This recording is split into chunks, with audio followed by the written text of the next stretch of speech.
Hey, perfect. Well, thank you very much, Steve and Cheryl, for that much too generous introduction.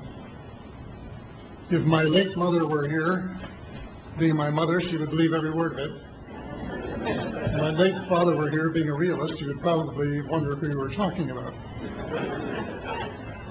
But introductions of that sort remind me of the small boy who fell headfirst into a barrel of molasses.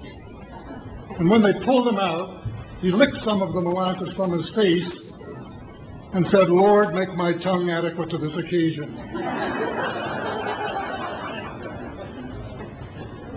Well, actually, this is not my night for humor, and I'm not a match for either Stephen or George. So I'm not even going to try to be funny. Except my first line, and that's after this wonderful banquet, I think that I have exceeded the feed limit. Bad humor, you better believe it. I wish that I were in a mood for good humor, but I'm not. We are hell-bent in the direction of destroying our planet, and frankly, we appear to be doing very little about it. Decades ago, visitors from other planets warned us about where we were headed and offered to help.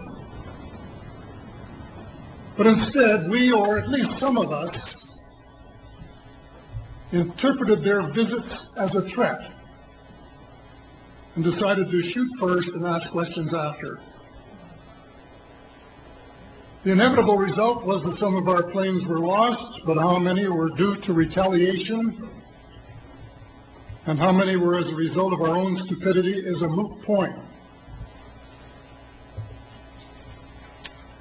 Wilbert Smith, one of the first Canadians to take an active interest in the subject of UFOs, asked the visitors about the accidental destruction of our aircraft by flying into the vicinity of a flying saucer.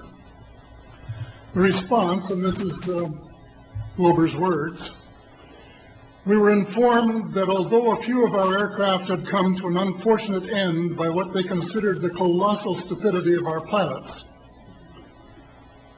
they were now taking corrective measures to avoid our aircraft." I asked them, and this is still Smith, I asked them what happened, and they said, "Well, the fields around the saucers, in order to hold them up, in order to produce the gravity differential, the time field differentials which were necessary to operate the ship. These sometimes produced field combinations which reduced the strength of materials to the point where they were no longer strong enough to carry the loads that the materials were expected to carry." Now, as we know, aircraft, particularly the military type, are built with a rather small factor of safety. And in these regions of reduced binding, the materials are no longer strong enough to carry the load, and the craft simply comes apart. When I read that, I was reminded of the late, great soprano Lily Pons, who used to smash crystal goblets with her high C. She would direct the sound at them, and something in the sound waves would change the structure of the glass, and it would fly apart. Well, this didn't satisfy our military chiefs, who must have thought that it was more important to secure American nuclear superiority, even though using it would result in the annihilation of us all, than to take the hint and start moving the planet back from the brink of global disaster. They, the military, must have been and still are so paranoid that they feel it necessary to use the visitors' technology to fight them off, rather than welcome them as partners in development, though they may have seconded a few renegades to assist them in what can best be viewed as diabolical developments. Stephen has said that talking about UFOs is passé, and that we should be talking or limiting our talk to exopolitics. Well, Stephen, I agree with you in theory, but in reality we have a problem when official U.S. policy insists that UFOs don't exist.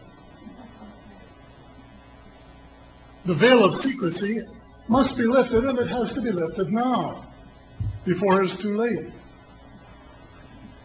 It is ironic that the U.S. would begin a devastating war, allegedly in search of weapons of mass destruction, when the most worrisome developments in this field are occurring in your own backyard. It is ironic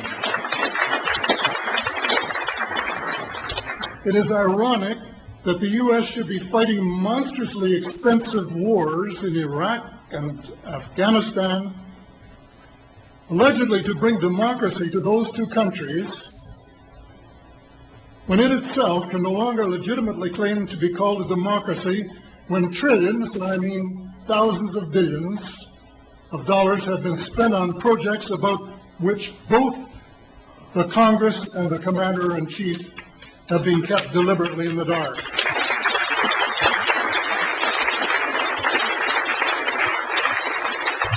How much has been accomplished in 60 years of feverish activity by some of the most educated minds in the United States? Has America developed flying saucers that are visually indistinguishable from the visitors, as alleged? And if so, what do they propose to do with them? Even more critical, what progress has been made in the development of clean energy sources that could conceivably replace fossil fuels and save the planet from becoming a veritable wasteland?